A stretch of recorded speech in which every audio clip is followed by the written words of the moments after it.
Korihi, korihi, ko. Iti rea rea, te ite, kahika te a, kataea. Korihi, korihi, ko. Tātumu, kei hea rā koe kangaro nei. Kua hauangiangi ngā pae o ngā iwi katoa. Ko ngā kāhu e rua, no runga mai o Takapara whau, e rā, kua taka ki te pō. E a kurangatira, Clay, ko rua, ko Papa Grant Hawke. Haere a kurangatira, haere.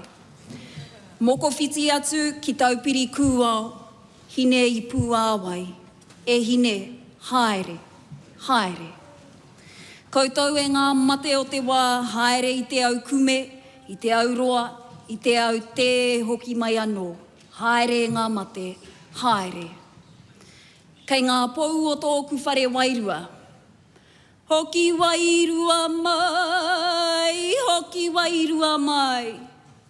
Ki ngā pou o te aho matua, nēni tuki. Nāu te kōrero, kia mau ki te aka matua, te toi huarewa tipua. Whaia kā te rina te hei kōkō. Nāu te ringa i whakairo i te aho matua me ōna wāhanga e ono. Nāu i whakamaharaia mātou kia kimihia te mea ngaro. Ki te pou o tōku reo Māori, hori te pou. Granddad. Nāu taku reo. Nāu i tūhoe ai tōku arero, nāu i tūhoe ai tōku ngā kau, i tūhoe ai ahau. Ki ōku pou o te ao haka. Koro ngā pō, korua ko kui pīnia. Nā korua ngā rangi me ngā kupu i tito, i manai anō te kōrero, ki te wātea te hinengaro me te kaharere o te wairua, ka taea ngā mea katoa.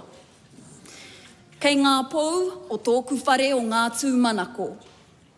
Whaia arapera, whaia hinerapa, Neni June, whaia Barbara, Ricky. Koutou aku titi raukura me aku iti raukura kuariro ki te pō. E mura tonu ana te ahi nā koutou i tautou i tō tātou pā. Anei, kua kawea mai e mātou ki konei ki tēnei whare i tēnei rā. A kāti ki ngā pautoko manawa o te Pāti Māori. Whaia tāri ana, ko rua tahi, ko takutai moana. Mārei kura mārire, ngā kau māhaki. E kui tari, nāu a whānau ora, i ohia ake i te kore ki te ao mārama. Takutai, i whāia e koe ngā mahi ararohenga. Kia whai pokohiwi pono ai ngā whānau o tō tāua rohe o Tāmaki Makaurau. Ko kōrua ka noho hei iho pū manawa kia au o tira kia mātau o te Pāti Māori e apa kura tonu nei. Nei ka mihi, nei ka tangi. Kia whakatipe hia ake i konei, he rārangi maunga, tūtonu. He rārangi tāngata, ngaronoa. Tau āraitia te pō, tītoko ki te ao mārama, e ngā urupā o rātau mā, tēnā koutou katoa. Whakakauake te kauai kahika o kiwa. Te ariki nui, kuini ngā wai hono i te pō, tūmaira. Tūmaira koe i runga i te ahurewa tapu o tō pāpā, o tō kuia, o tīpuna kua riro ki te pō. Tūmaira koe hei ta pairu mo te reo Māori. A tēnā, kia whakatino rangatiratanga tia e au tō tāua reo, ki konei, ki pāremata, ki te ao tōrangapū. Ko te kuini Māori hei whakamarumaru, ko te kīngitanga hei whakaruruhau mō te mana Māori motuhake, rire, hau, pai mārire. E te ariki hou o tūwhare toa te rangi māheu e tū. Kia whitiki nei hokoe te ihi o tō pāpā. Te Māori o te iwi, te hana o ngā waiariki. Nau mai rā koe te whatu o te whare o te heuheu. Rarau. Te ātiawa, taranaki whānui, Ngāti toa rangatira. E ngā reo whakahei no runga mai ngā maunga whakahi o te whanganui a tara, ta tuatu ki mua upoko ki ōtaki, tai atu ki rangitāne ki te wairarapa. Tēnā rā koutou e ngā matamata huanga e ngā mana whenua o e nei whenua. Whakatau mai i taku iti i taku rahi. Whakatau mai a mātau ngā waiwai tapu. Whakatau mai i taku whānau, i taku hapori tēnei kua tau mai. Mihia a mātau mokopuna. Mihia ngā tamariki o te kōhanga reo me te kura kaupapa Māori. Mihia o rātau mātua, o rātau pākeke. Mihia ngā toa o te reo Māori, tai atu ki ngā pākaiahi me ngā mana tike o Tāmaki Makaurau. E hara, mihia te uru kahika o Tāmaki Makaurau tēnei kua pai mai nei. Mihia o ku pāpā, i konei, i ngā tau i mua, hei aha, hei kauaka, hei māngai mo ngā iwi Māori i mua. Mihia te matakirea o te rangapū tuatahi o te Pāti Māori, kua aura ki mai. Anei a tā pāpa Peter Sharples, me ana apataki e tūtonu nei, te whare o Hoani Waititi Marae e tau nei, e mihi atu nei, tēnā koutou katoa. A kāti whakatau mai i a hau. I te mema pāre mata hou, mo Tāmaki Makaurau.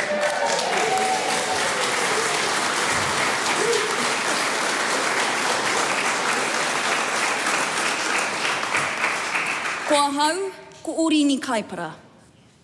Ko te teina, a rāwinia, rāu ko te raina, ko te tuahine a hakaraia, ko te whakapākanga a Shirley te pou, rāu ko Eriwera Kaipara, ko Gary Gray, taku pāpā whakaangi. He mōkai a hau nā hōri rāu ko te auta te pou. He mokopuna hoki a hau nā wii kepa, rāu ko kaira te maioha Kaipara. Ko au te māma, o pai tawhiti, o te ao mihia, o te nikau, o ngā rongo kahira. Ko au hoki te kuikui o Puaroa. He uri a hau no hine pū kohurangi, no te kura i monoa, no wairaka, no hine te ariki, no hāhuru. Ko au te wawata o te o kahurangi, te tūmanako o rangi tōwhare, te kauai o parehuia.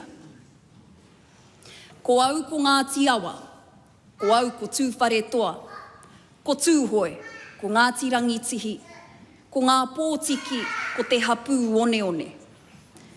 E te pika e te whare, e aku mema, hoa haere i tēnei whare, āputa i te motu whānui, koutou e ngā maunga whakahi o ngā tīpuna kai te pō. Anei ahau e mihi atu nei kia koutou, tēnā koutou, tēnā tātou. I am Oriini Kaipara, Member of Parliament for Tāmaki Makaurau. Greetings, everyone. I'm not going to stand here and tell you about the impacts of colonisation on whānau, hapu, iwi, and even on me. That story is well documented. One only has to turn to the Hansard to see in plain black and white how this government and past governments have perceived our people. Instead, I will speak of resilience. The resilience of Māori, the resilience that has carried us through generations of struggle and survival. The resilience that has shaped me into the woman, the mother, the grandmother, and now the Member of Parliament who stands here before you today. Te reo Māori, tikanga, kura kaupapa, kapahaka, the arts, heck, even matariki. None of it survived by accident. It all survived because we fought for it, Māori and non-Māori alike. We've been fighting for a very long time for te reo to survive and thrive. In 1970, ngā tamatoa and ngā kaiwhakapūmau i te reo lobbied for the introduction of te reo Māori into all schools. 2 years later, the Māori language petition, signed by over 30,000 New Zealanders, was carried to the very steps of this parliament. Ordinary people, extraordinary in their vision, stood up to say, the language of our tipuna and of this whenua will not die. In 1975, 3 historical events took place. Dame Whina Kupa and Te Rōpū Matekite, they led the biggest land march of its time from the top of the north to those very same steps. The Waitangi Tribunal was established, and I acknowledge the Tribunara who are here commemorating their 50th anniversary. The third was Te Wiki o Te Reo Māori. It also began that year.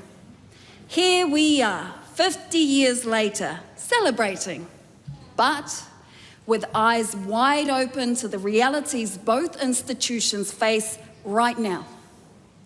May I remind everyone in this house and out there that in 1975, just 5% of all Māori school children could speak and even understand their own mother tongue.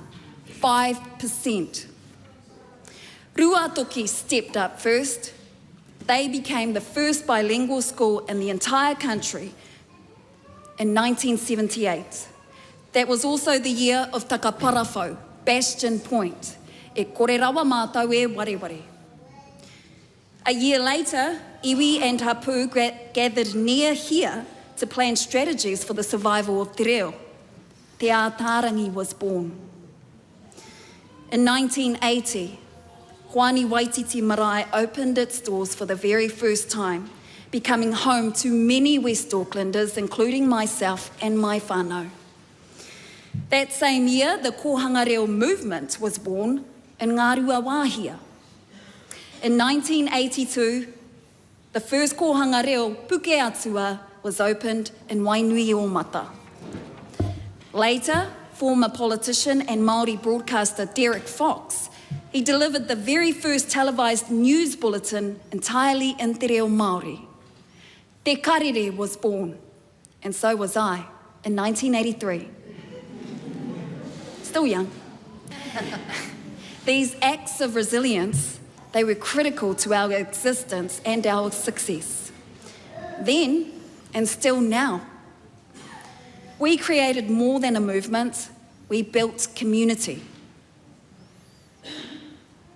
Community is what established the kura kaupapa Māori movement, which is here in this house right now.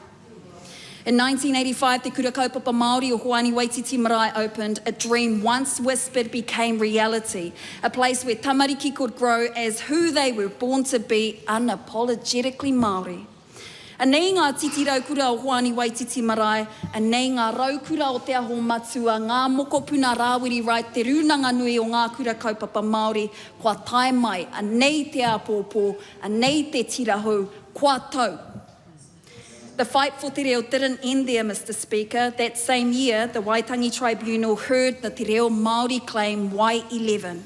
It confirmed what we always knew, that te reo Māori is a taonga guaranteed protection under te tiriti o Waitangi. This led to the establishment of te Taurawhiri te reo Māori, the Māori Language Commission. What followed next was te Māngai Pāho, Whakaata Māori, and many other Māori language revitalization efforts that still stand today. Tēnei te reo Māori, te toitū tonu nei. I honour our Pākeke who did not speak Māori. All of you who know and who carry the ache of disconnection and ensured that my peers and I would never feel it. Just as they stood for me, so I now stand for our tamariki and our mokopuna. Thank you for the sacrifices you made. Thank you for the ridicule you faced and for the courage that you showed in your commitment to a better life for us. When I stand in this house, I do so not as a survivor of colonisation who made it in the Pākehā system, but as the product of Māori resilience. We are the culmination of dreams, of purpose, of hard work and intention. We are here by design. Every single one of us who walks our own real journey is a beneficiary of the efforts of all those who held and still hold the line for all of us today. We embody everything they stood for, all that they dreamed of, and all that they hoped for. I've broken barriers, but now I choose to break cycles. I've covered stories, and now I choose to change them. I've competed at the Olympics of haka. I've taken haka to the Olympics. I've introduced te reo Māori into every space I've walked in, and I have no intention of stopping now. Some say te reo is another act of resistance. For many of us, it is our way of life. It just is. The Aotearoa hou I aspire to is free from racism, from discrimination, from trauma, and from unnecessary suffering. The Aotearoa hou I see is vibing. It's thriving, growing and going forward, not backwards. Kia whakatō muri te haere whakamua. I walk backwards into the future with my eyes fixed firmly on our past. E te pika I entered this whare in my hand holding te aho matua, the values and principles coined by the people who mentored and who shaped who I am today. They're in this house, many of them are not. I also enter on behalf of Takutai Tarsh Kemp. My predecessor, my tuakana, and I hold firmly in her honour and that of her whānau all that she carried, all that she meant, not only for Tāmaki Makaurau, but all her people who continue today to grieve for her loss. I stand here proudly for Tāmaki Makaurau. To my own whānau, aunties, my uncles, my cousins, my nephews, my nieces, everyone, I hear you. Kei te pai. Thank you for being here with me. I know how unnatural this is for all of us, but trust, we've got this. I've got you and you've got me. I wonder what my mum would say if she were here right now. I know she'd be beaming and saying something like, "Go, my baby." She's here, I know, and I really do hope to do her proud and all of our whakapapa proud. To my hāpai, my pillars of support, kaore iari karika aku mihi kia koutou. Jen, Faye, Ray, Mahanga Ngira, Donna, Rahira, Cows, Maria Pare, Pare Kura, Pāparangi, ao te kei o te waka whānau, tai atu kia koutou kere mama in the US of A right now. Thank you for having backs, guys, and for joining me on this journey. We made it. You did this. E kore te puna o mihi e mimiti. To the other members of this whare know this. We will debate, we will challenge each other, we will disagree. And I will wrap it up, everybody. I will wrap it up, everybody. I started and now I end with my coho. I end my coho with a poll of the bellbird to remind us, especially now during spring, that even the smallest of us can achieve greatness. Just like the bellbird dared to ascend the tallest kahikatea, we can and we will. Korihi, korihi, ko, iti rea rea, te te, kahikatea, kataea, korihi, korihi, ko.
No, not that.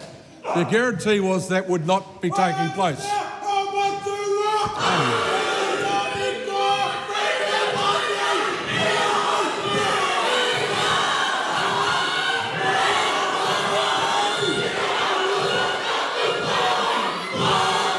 The House is suspended.